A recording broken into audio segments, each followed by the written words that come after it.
আল্লামা সাঈদী একটি নাম, একটি ইতিহাস, যে ইতিহাসকে এই পিজি হাসপাতাল থেকেই মুছে ফেলা হয়েছিল।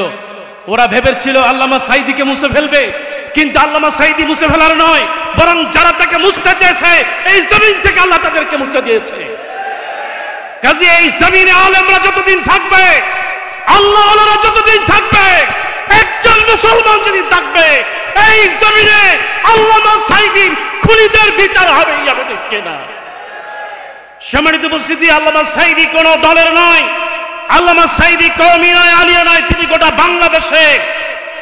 একটা খুবই সত্য কথা যে কোরআন এবং সুন্নাহ যা আমাদের মেরুদণ্ড, আজ আমাদের পরিচায়ক, এদেশের আকাশে বাতাসে সারা পৃথিবীতে যার কণ্ঠে সবার কানে পৌঁছেছে, এমনকি যারা ইসলামকে পছন্দ করেন না তারাও যার বক্তব্যকে হৃদয় দিয়ে শুনেছেন, ঠিক এমন মকবুল ব্যক্তিত্ব আল্লামা দেলাওয়ার হুসাইন সাঈদী। আল্লাহ সুবহানাহু ওয়া তাআলা তাকে শহীদ বলে কবুল করেছেন। মুহাম্মদুর রাসূলুল্লাহ সাল্লাল্লাহু তাআলা আলাইহি ওয়াসাল্লামের এই হাদিস তার জীবনে বাস্তব।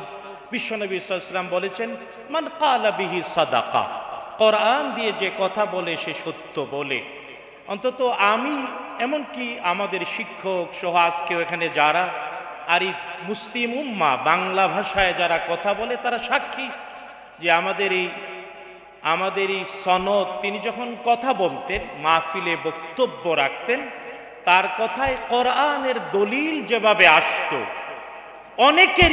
অনেকেরই 10 ঘন্টা, 5 ঘন্টা, 2 ঘন্টা, আধা ঘন্টা বক্তৃতা, কিন্তু একটা আয়াতও খুঁজে পাওয়া যায় না। তাদের শিখা উচিত কথা বলতে হবে কোরআন থেকে, তাইলেই চিরন্তন সত্য বলা যাবে। শুধু তাই না, মান আমিলা বিহি উজিরা, কোরআন দিয়ে যে আমল করে সেই প্রতিদান পায় উভয় জগতে।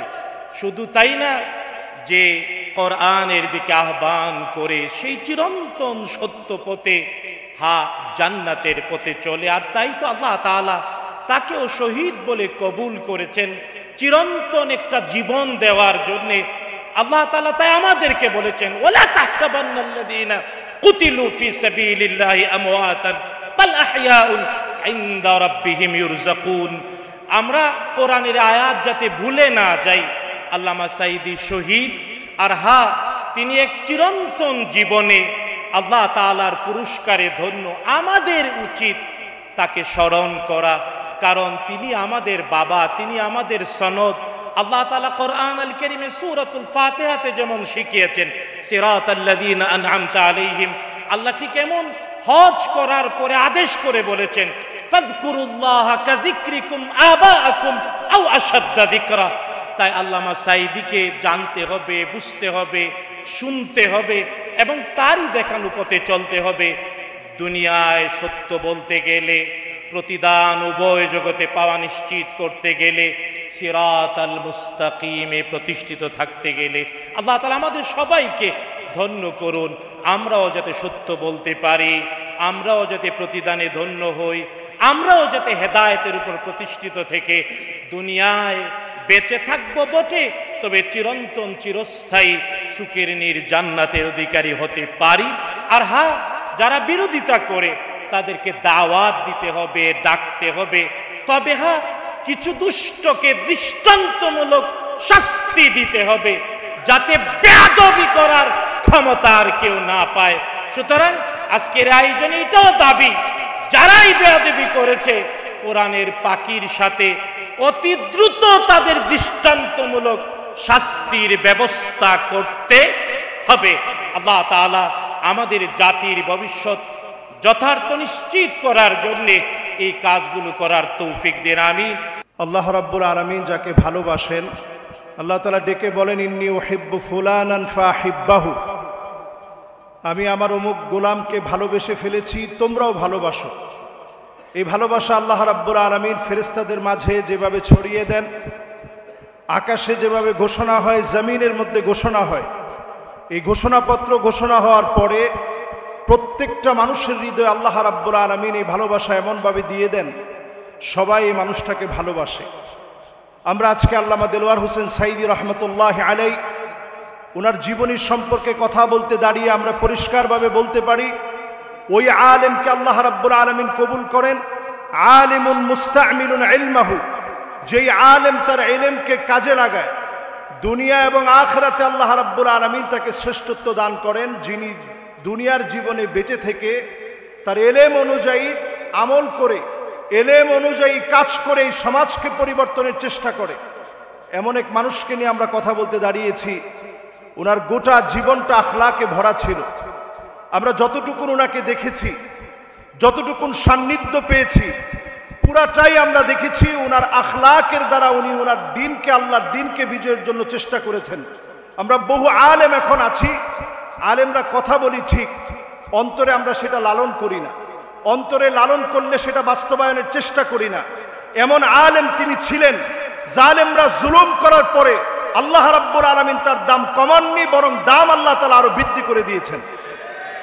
সুতরাং আমরা আজকের এখানে শেষ কথা এইভাবে বলতে চাই, ওয়ামান ইআতামাদা আলা মালিহি কাল্লা, কোন জালেম যদি মনে করে আমি টাকার দ্বারা জালেম হব, আল্লাহ রাব্বুল আলামিন তাকে টেনে হিচড়ে নামিয়ে দেয়। ওয়ামান ইআতামাদা আলান নাসি মাল্লা, কেউ যদি মনে করে আমার চতুর্দিকে লোকজন আছে, আল্লাহ রাব্বুল আলামিন তাকে টেনে হিচড়ে নামিয়ে দিবে। কেউ যদি মনে করে ওমান ইয়াতামাদা আলা আকলিহি দাল্লা, অনেক জ্ঞান আমার আছে, আল্লাহ তাআলা তাকে ডাস্টবিনে নিক্ষেপ করবে। ওমান ইয়াতামাদা আলা সুলতানিহি দাল্লা, কেউ যদি মনে করে আমি ক্ষমতা পেয়েছি, এই ক্ষমতার চেয়ার কোনোদিন ছিন্ন হবে না, আল্লাহ তাআলা তাকে টেনে হিচড়ে ইতিহাসের আস্থা করে আল্লাহ তাআলা তাকে নিক্ষেপ করে। আল্লাহ রাব্বুল আলামিন আমাদেরকে এই চারটি বাক্য থেকে আল্লাহ রাব্বুল আলামিন আমাদেরকে হেদায়েতের পথ বেছে নেওয়ার তৌফিক দান করুক। মরহুম আল্লামা দেলওয়ার হোসেন সাইদি নব্বরাল্লাহু মারকাদাহু ওয়া জাআলাল জান্নাতা মাসওয়াহু, তার জীবন ও কর্ম শীর্ষক আজকের এই আলোচনা সভা সাইদি ফাউন্ডেশন কর্তৃক আয়োজিত। সম্মানিত সভাপতি মহোদয়, বিদগ্ধ গুণী এবং সম্মানিত অতিথিবৃন্দ, সময়ের অভাবে আমি কাউকে অ্যাড্রেস করতে পারছি না। আল্লামা সাইদি একটি নাম, আল্লামা সাইদি একটি ইতিহাস, আল্লামা সাইদি একটি বিপ্লব, আল্লামা সাইদি একটি রিভলিউশন।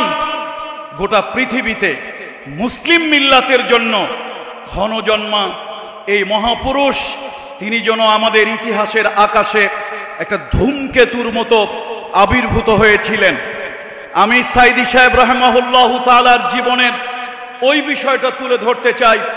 আমাদের দেশের অনেক বুজুর্গ উলামা একরাম ছিলেন, যাদের কদমের ধুলা আমরা শ্রদ্ধা ভরে গায়ে মাখি। তারা ওয়াজ মাহফিলগুলোতে, ইসলামী সভা সমাবেশে তারা কোনো বক্তব্য যখন রাখতেন, সাধারণত মসনবী অথবা লাইলি মজনু অথবা বিভিন্ন ধরনের শের আশআরগুলো তারা তাদের ওয়াজে তুলে নিয়ে আসতেন। সাইদি সাহেব হচ্ছে সেই ব্যক্তিত্ব যার মাধ্যমে আমরা জানতে পারলাম তাফসীরুল কোরআন বিল কোরআন, কোরআনকে কোরআন দিয়ে তাফসীর করা যায়। এত মধুর যে রাষ্ট্রের সর্বোচ্চ পর্যায়ের রাষ্ট্র নীতি নির্ধারণীর একজন সচিব থেকে শুরু করে একজন চৌকিদার পর্যন্ত যার আলোচনা শুনতো, তিনি হচ্ছেন আল্লামা দেলওয়ার হোসেন সাইদি রাহিমাহুল্লাহু তাআলা। এবং কোরআনকে এত সুন্দর করে কোরআন দিয়ে একটি মাত্র আয়াতকে সামনে নিয়ে তিনি যখন সেই আয়াতের ব্যাখ্যা, বিশ্লেষণ, তাফসীর অন্যান্য আয়াত দিয়ে করতেন, কি মধুর ছিল তার শব্দচয়ন, তার উপস্থাপন ইত্যাদি। আল্লাহ তাআলা একটা এত আকর্ষণ দিয়েছিল, মনে হচ্ছিল এটা যেন একটা জাদু, এটা যেন একটা মধু। আল্লাহ তাআলা তাকে জান্নাতুল উচ্চ মাকাম দান করুন। আমরা মনে করি সাইদি সাহেব এমন ব্যক্তিত্ব যাকে নিয়ে অদূর ভবিষ্যতে পিএইচডি হবে, যাকে নিয়ে ইতিহাস লেখা হবে, যার আলোচনা চর্চা হতেই থাকবে। কিন্তু আল্লাহর মেহেরবানি, আল্লামা দেলওয়ার হোসেন সাইদি রাহিমাহুল্লাহু তাআলার জীবন ও কর্ম নিয়ে আলোচনা করে শেষ করা যাবে না। আসুন তার সে আদর্শ, তার সে রেখে যাওয়া আদর্শ, জমিন যার হুকুম চলবে তার, সেই আদর্শ বাস্তবায়নের জন্য আল্লাহ তাআলা দ্বীনের সৈনিক হিসাবে আমৃত্যু আমাদেরকে কাজ করার তৌফিক দান করুন। আসসালামু আলাইকুম ওয়া রাহমাতুল্লাহি ওয়া বারাকাতুহু।